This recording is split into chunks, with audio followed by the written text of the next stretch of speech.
Nandito tayo ngayon sa Mandaluyong City, ang tinaguriang the heart of Metro Manila at the Tiger City of the Philippines. Ngunit dahil sa matinding buhos ng ulan, nagdudulot ito ng baha sa Maisilos Circle. Gaano nakakaperwisyo yung baha sa mga mamayanan? Kung percentage ko po sa 100%, para sa akin po is 80% po. Sobrang perwisyo ang baha sa atin dito. Mabilis po ba humupa yung baha? Di masyado, abutin pa po ng kalahating oras. Ayon sa NOAA o ang Nationwide Operational Assessment of Hazard, mababa ang flood hazard level ng buong Mandaluyong City. Ngunit sa Maisilo, mataas ang flood hazard level. Sa panayam namin kay MMDA Mandaluyong City Plant Engineer Ronaldo Malimata, ang posibleng dahilan ng pagbaha ay ang problema sa drainage. Sir, sa tingin nyo, ano po ang mga posibleng cause ng baha?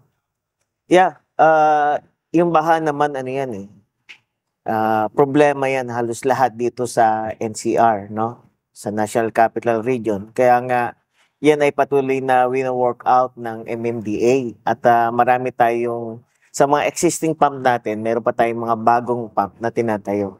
But actually, the cause of flooding talaga sa aming pag-aaral ay yung mga basura. No? Yung mga basura na nagbabara sa mga drainage natin.